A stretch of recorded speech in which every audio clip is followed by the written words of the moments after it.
नमस्कार दोस्तों, जय जोहार। मैं कौशल तिवारी और बिहनिया संध्या में आपका स्वागत है।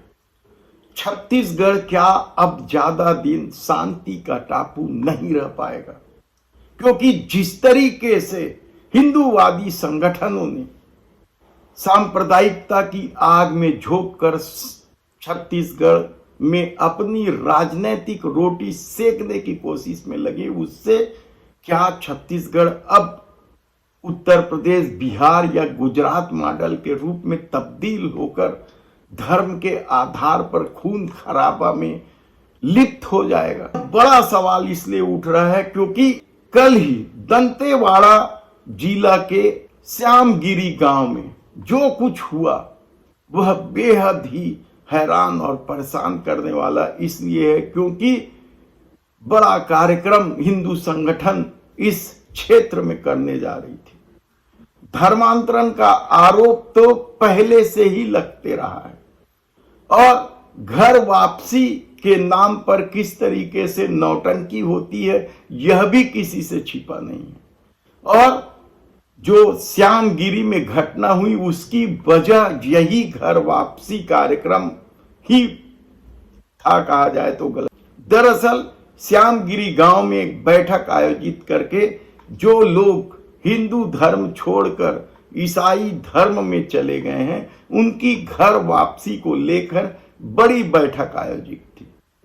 बैठक में कहा जा रहा है कि दबाव बनाया जा रहा था उन धर्मांतरित लोगों से कि वे वापस हिंदू धर्म में आ जाएं, और इसे ही लेकर विवाद बढ़ गया और 4 महिलाओं की जो विरोध कर रहे थे घर वापसी का, उनकी जमकर पिटाई कर दी गई।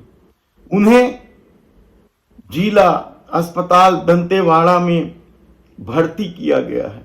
यानी आप सोचिए कि धर्मांतरण यदि जबरिया की जा रही है तो घर वापसी भी जबरिया करने की कोशिश कर रही है ताकि अपनी पीठ थपथपाकर अपनी राजनीतिक रोटी सेकी जा सके।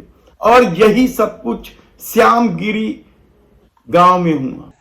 आज 10 बजे के आसपास गांव वाले आपस में अपनी कुछ समस्याओं को लेकर बैठक कर रहे थे 2 पक्षों में, और इसी बीच 2 पक्षों में किसी बात को लेकर विवाद हुए हैं और धक्का मुक्की हुई है, जिससे कि कुछ लोगों को मामूली चोट आए हैं इनको। और जैसे ही इस घटना की सूचना मिली है तत्काल कुआकोंडा थाना का बल एवं अतिरिक्त बल यहाँ घटनास्थल पर पहुँच गया था, और जिनको मामूली चोट आया है उनको तत्काल अभी एम्बुलेंस के माध्यम से हॉस्पिटल ले गया है उपचार के लिए। और अभी माहौल शांतिपूर्ण है और विवाद की स्थिति अभी नहीं है। लगभग सर कितने लोग घायल हुए होंगे? इसमें 2-3 लोगों को मामूली चोट आई है और इनको तत्काल कुआकोंडा हॉस्पिटल ले गया है इलाज के लिए, और अभी गांव का माहौल शांत है। कहा जाता है कि बस्तर में धर्मांतरण को लेकर भारतीय जनता पार्टी और हिंदूवादी संगठनों के बड़े आरोप हैं, और ऐसे ही मामले पिछली सरकार के दौरान यानी आज से 3-4 साल पहले नारायणपुर जिले में हुआ था, जब एसपी सदानंद का सिर तक फोड़ दिया गया था। वो घर वापसी का मामला नहीं था, वह मामला था मृतक के शव को दफनाने को लेकर। गांव के जो हिंदूवादी संगठनों से जुड़े हैं वे धर्मांतरित लोगों को जगह नहीं दे रहे थे शव दफनाने के लिए, और इसे लेकर न केवल नारायणपुर जिला बल्कि कई गांवों में इसी तरह की छोटी छोटी घटना होती रही, लेकिन नारायणपुर में बड़ी घटना हो गई थी। और अब श्यामगिरी में जो कुछ हुआ है वह शांत छत्तीसगढ़ के लिए क्या सही है, क्योंकि सांप्रदायिकता को लेकर बीरमपुर की घटना भी तो लोगों की याद में है।